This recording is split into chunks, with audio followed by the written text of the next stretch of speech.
in the butthole. Yeah.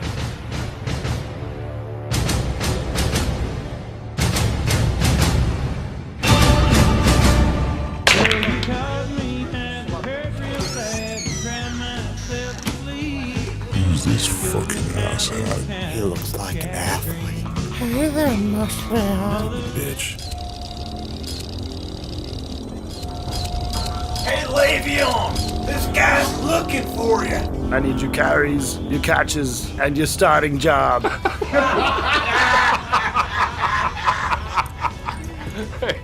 You forgot to say please.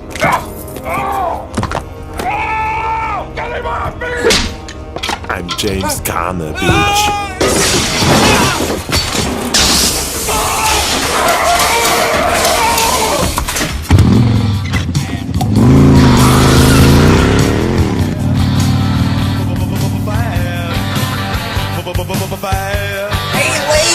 I think labia is funny, but no one's gonna know it's Le'Veon Bell. Nice Rockets. I'm fucking triggered. Fuck. I'll trade with you later, Slade. I know it's desperation. Maybe you should clone yourself. Why? So I can see it for life from your perspective? No. So you can go fuck yourself. Mama's wrong again. Okay, Chris Tucker! Dude, I live for those rush hour outtakes. This whole podcast should be about Rush Hour. Janky again? I've been looking for your sweet and sour chicken ass. Yeah, I think that was the problem. Yeah. Put the cookie down! All right, and we're back. Thank you, everybody, for joining us for episode 2 of season 2 with the Dual Threat Podcast. I'll be your host, Sam, with my co-host, Nor, with JB behind the glass. What an exciting sling of games for week 1. A lot of action, a lot of high-scoring matchups, and we're going to review everything here from week 1. Let's start with some news and notes from around the Gridiron Gala. So I just wanted to touch on a few objects here, and that would be the waiver wire pickups that happened last Wednesday. We didn't get a chance to analyze them, nor because we recorded before the Wednesday waiver wire deadline, but now that the die is cast and we've seen how the players performed, what do you think about the two major pickups, in my opinion, from free agency last week? And that would be James Conner. For $17 to Ferralis. Hi, how are you? Who scored 28 fantasy points in week 1. Nice to meet you. As well as Adrian Peterson. Go on. For $6 to Gomez, who scored 20 fantasy points in week 1. Do you see sustained value from these two running back specialists, or is this a flash in the pan? It's going to be really interesting to see how this shakes out. Connor, his leash is as long as Le'Veon wants it to be, I think, in terms of how long he stays away, and Connor still holds on to the starting job. AP, I think it's just how long can he hold on to the starting job? I mean, it's pretty much his job to have. Chris Thompson's role is carved out in that offense. He's not going to be siphoning too many carries from him, so it's really interesting to see how they got the year started. I'm really just wondering, when was the last time 2 roster additions in the same week provided 20-plus point outings, whether it was week 1 or any point during the year? It's pretty crazy to see. Okay, so just so I can pick your brain here, I'm going to throw some names at you, and we'll start with James Conner and Adrian Peterson. Would you take either or of those players over some of the players that I'm listing now? Okay. Cool. So let's go with first-round pick Chris Thompson from Washington. Would you take either or of those free agent pickups over Chris Thompson? I would probably take both of them over him. Okay. What about the rookie standout from Denver, Philip Lindsay? Being that he just hit the ground kind of like out of nowhere, I mean, I don't follow Denver super closely, so I don't know, maybe he was making noise in training camp or whatever, but I would definitely take both over him. I think that Denver backfield looks ever crowded. Okay, and then finally, what about Gomez's RFA investment, Tevin Coleman? Would you pick those two players over? That's where it gets a little tricky. That's a good question. I would probably take Connor, thinking that he's going to hold on to the job maybe a little bit longer than AP. They might start dialing back AP's workload here and there, depending on game script and all that stuff. Whereas Coleman, I think, is just one Devontae Freeman hit away from being a every down back. if he could just stay on the field himself, meaning Coleman. So I think Coleman would be a little bit of a push over Adrian, but I would take Connor over Coleman anyway. Okay, I got to ask one more because I'm looking at the list here and it sparked my interest. Slater's free agent pickup, Peyton Barber. Those two running backs, how do they compare? Probably the same split for now. I mean, the Tampa Bay offense we could spend a whole episode talking about what they were able to do last week. I'm not sure how long that's going to be sustainable, but if that's the ceiling for Barber's upside, it's gonna scare me away a little bit. Whereas Connor, I mean, there's no one threatening him except for Le'Veon, who's currently the best thing you can do is tweet about it. So I wouldn't worry for Le'Veon coming back out of the woodworks. But Adrian, I just feel like over time he's going to kind of wear down. Even though he is Adrian Peterson, you start to run out of gas a little. Okay, great analysis from my co-host Nor. Well, we've got a lot to get into, so let's get right to it with our matchup review section. Matchup 1, Kevin versus Gomez. Man of the match. Alvin Kamara ran roughshod over the Buccaneers defense at home to the tune of 8 carries for 29 yards and 2 touchdowns to go along with 9 catches on 12 targets for 112 yards and a score totaling 33 fantasy points. 1.9 fantasy points per touch. It was an amazing effort from Alvin Kamara, and it doesn't seem like there's going to be any second season swoon from the talented running back. Biggest disappointment. You suck! Concerns about Kenyon Drake's salary investment were realized in the on-again, off-again matchup against the Tennessee Titans, as Drake managed just 48 yards on the ground and 18 yards through the air on 17 total touches, mustering just 5 fantasy points. Overall thoughts.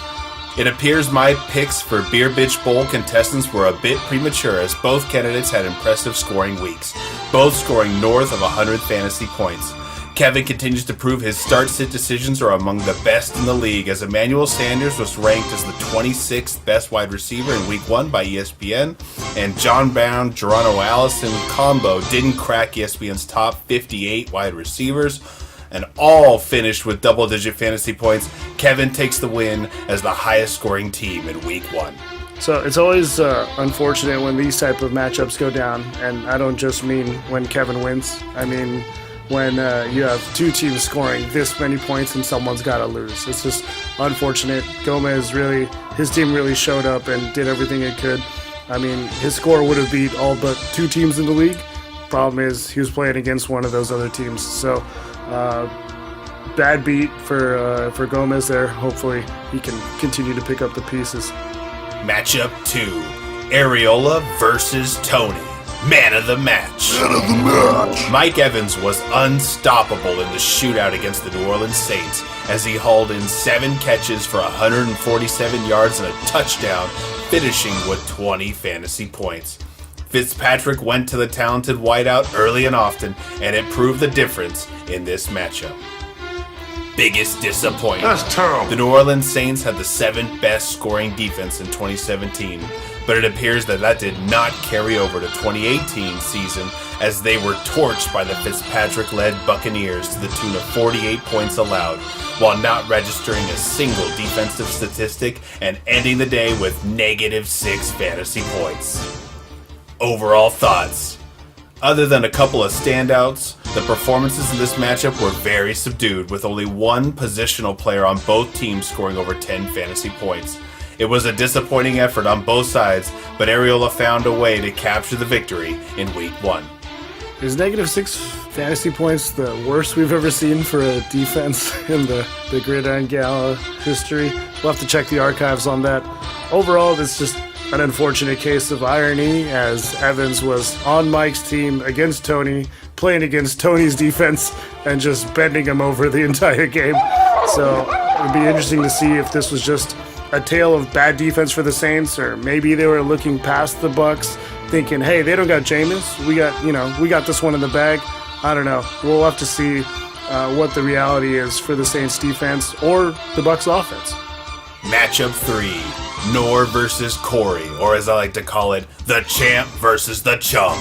Man of the match. Man of the match. Tyreek went full freak in this matchup as he had 7 receptions for 169 yards and 2 touchdowns to go along with a punt return touchdown on his first touch of the season, totaling 34 fantasy points on just 10 total touches, 3.4 fantasy points per touch.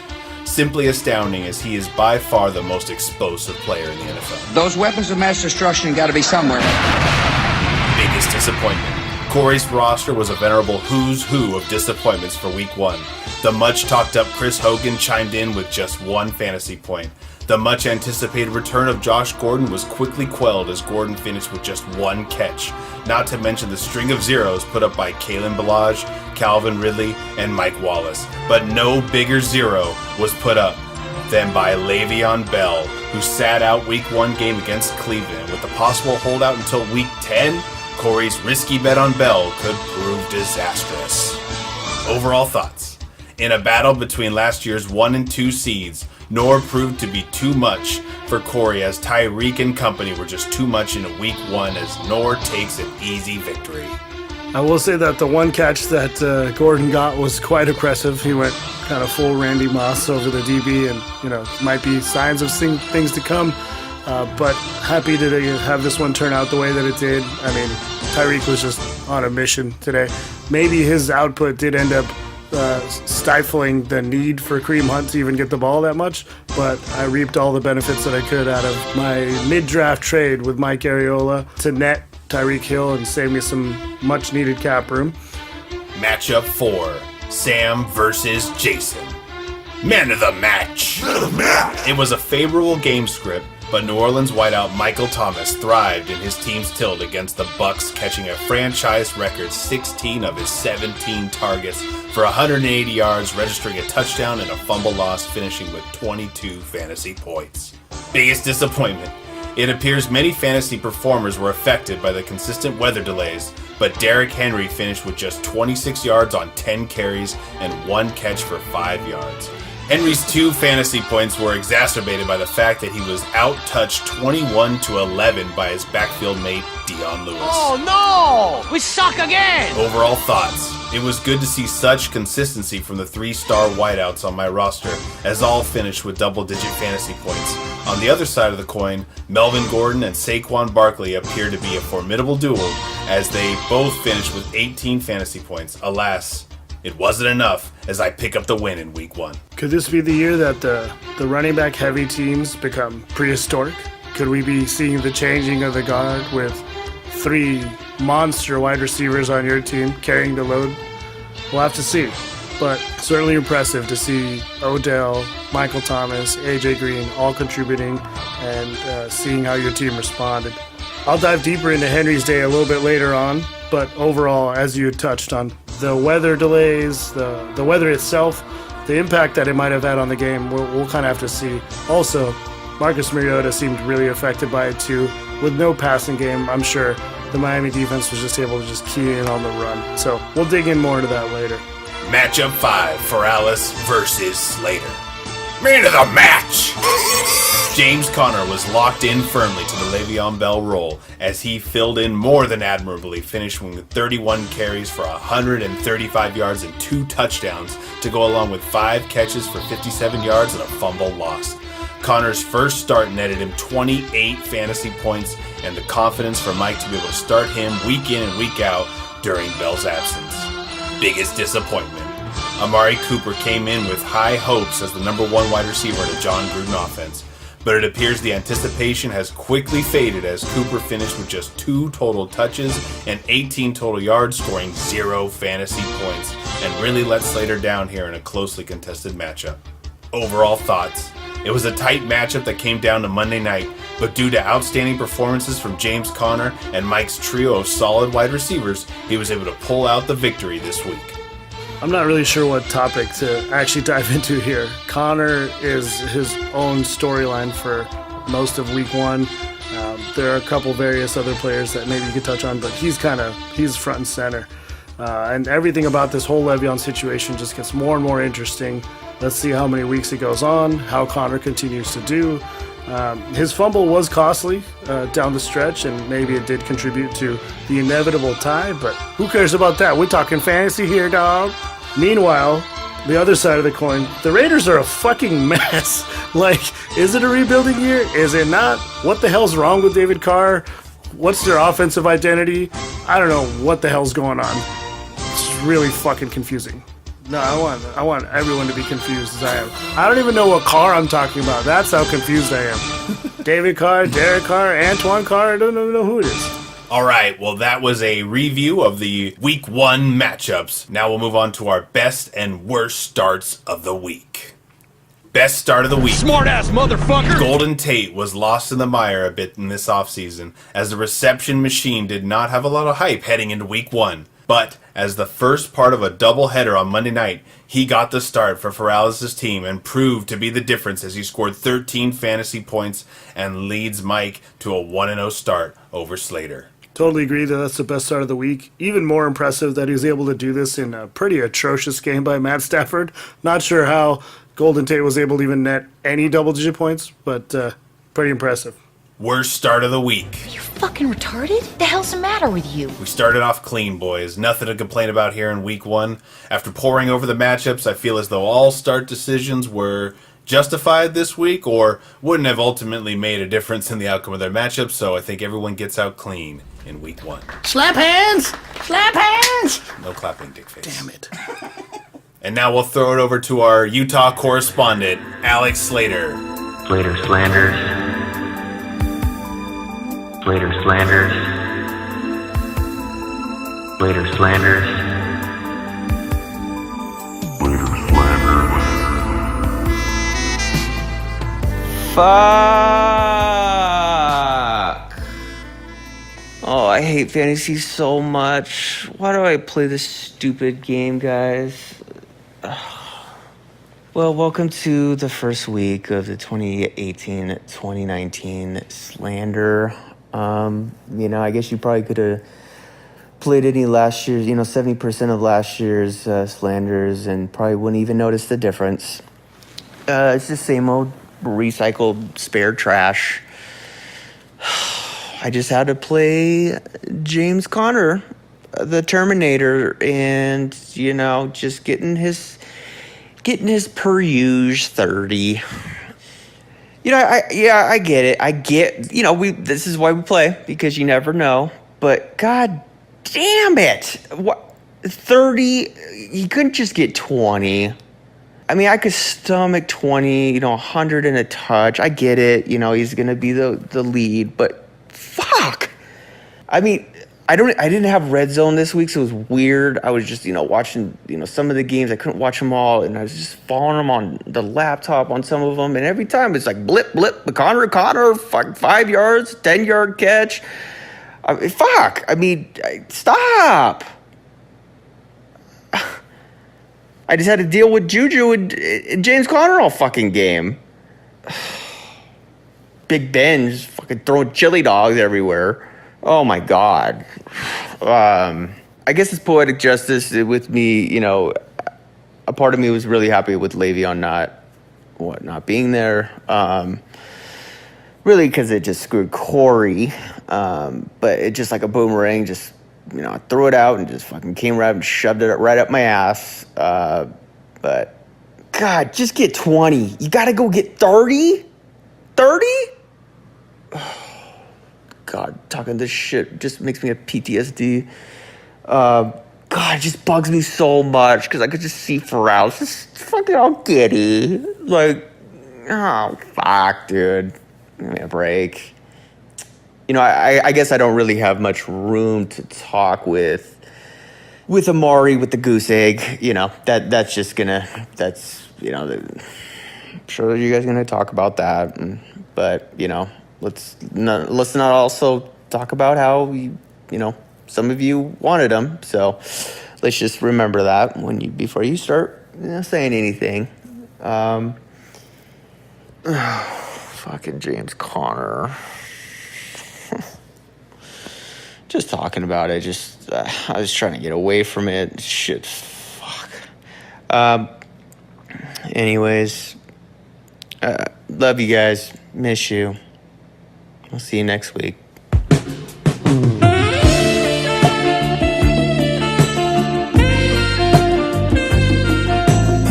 All right, thanks for that contribution, Slate. Much appreciated. Nor, we're going to move on to our weekly game section. I've got a new game to introduce to the listeners. Last year, we introduced such beloved games as Spare or Fair or Grower, Shower, or Nowhere. But now I've got a new play on words, and it's called Abort or Comfort. We're going to look at underperforming players of week 1 and decide whether we can calm the fears of their owners or if they need to overreact to specific performances and abort ship. So I'm going to throw a player to you, and you tell me if the owner should abort or have comfort. The first player, Ben Roethlisberger, threw 3 interceptions and lost 2 fumbles on the road against the Cleveland Browns, finishing with 8 fantasy points. Should Slater abort or have comfort for the rest of the season with Big Ben and just have to deal with these road performances? Yeah, what a shit show this game was. Like, what was going on during this whole game? Ben looked like dog shit during most of this game. I don't know if the Cleveland defense really got that revamped. Hey, maybe Myles Garrett had an impact. Denzel Ward seemed to have, he was everywhere, making big plays. But maybe this is just more of the same old story with Ben. Oh, can't really start him on the road, gotta start him at home, kind of a thing. It's part of the reason I don't trust Ben Roethlisberger much anymore. He's just unreliable entirely. Good news for Slater. He does have Matt Ryan. Matt Ryan's not going to play against Philly every week, hopefully, so maybe he can get back to work. So I would say stay the course. You're not going to cut Ben, but you're going to limit him to maybe just home starts. All right. Next player up, we mentioned him a bit earlier, and whether it's weather-related or usage-related, Derrick Henry finished with 2 fantasy points on just 11 touches against the Miami Dolphins. Should JB behind the glass abort or have comfort with the third-year running back? I'm going to try and be as comforting as possible during this part of the segment. No, I think for Jason's situation, being that he's got other running backs he can count on to start, Melvin's good to go, Saquon seems good to go. I think you can roll with maybe a 2 running back formation and have maybe more receivers or someone else in terms of the flex. I think until you get a sense of what the real identity of the Tennessee offense is going to look like, you can kind of wait and see how things work with Henry. Also, the news that broke earlier today, maybe broke being a bad choice of words, with Delaney Walker being hurt. Not sure how this offense is going to look in the coming weeks. They're going to probably need to rely on the run a lot in order to go play action to get some of the other receivers open, with Delaney not there as a safety valve. So I'd say let Henry chill on the bench maybe.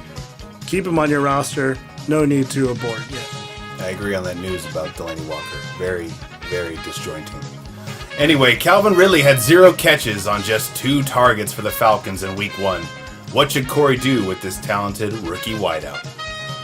I mean, as much as I want to, continue to bask in the complete dumpster fire that Corey's team is slowly but surely turning into, with Bell holding out, a less than favorable performance from Zeke, Gordon getting the 1 catch that he barely got, all these things. I think he can afford to wait on Ridley, though. Mohamed Sanu is pretty much locked in as the number 2 option opposite of Julio. But if the Falcons are going to throw as much as they conventionally have, then being the 3rd option is not at all a bad situation to be in. I think Ridley's just got to really carve out that role as a slot receiver. He also took a pretty big hit early in this game, and I think it probably shook him a little bit, whether it's just his confidence or literally he got rattled. So we'll have to see how he responds. But overall, I think you keep him. You don't have to start him for now. Let's see how the rest of the offense shakes out. I'm going to try to get you to abort on somebody.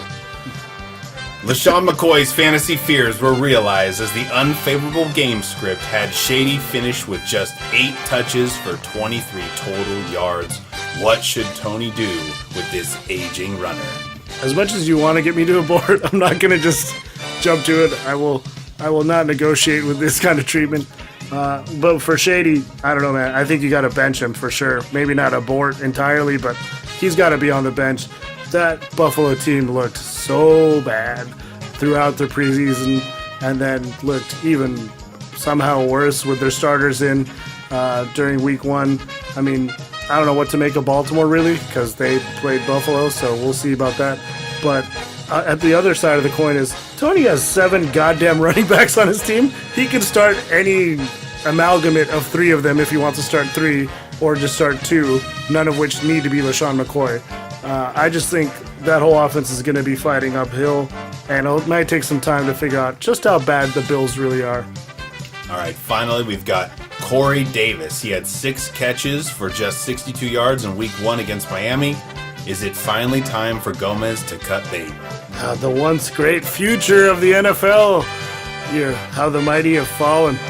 I think just given how much of a mess, literally, that game was, it's really hard to just make a decision on what Corey Davis could be in the offense right now.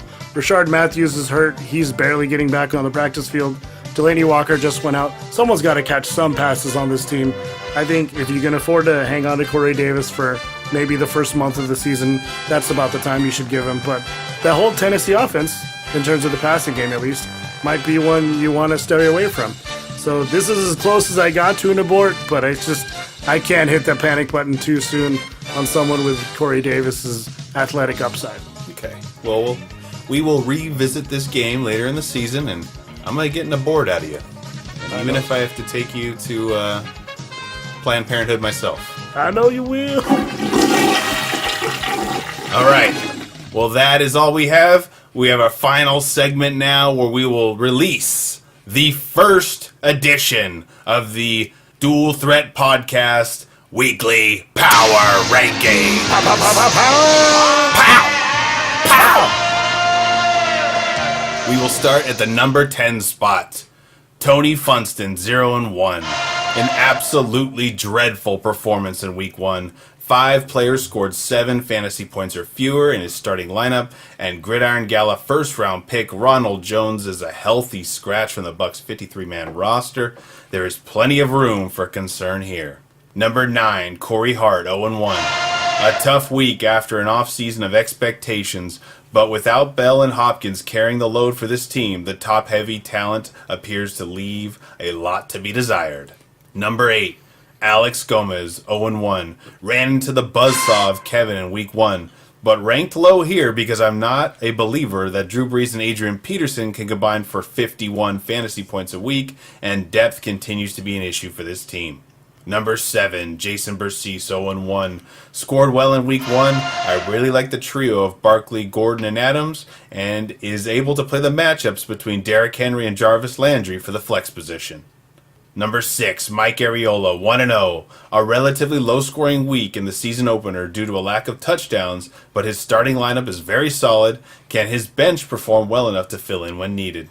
Number 5, Alex Slater, 0-1. Some definite talent on this team, but may find himself hamstrung in certain weeks having Gronk and Kelsey.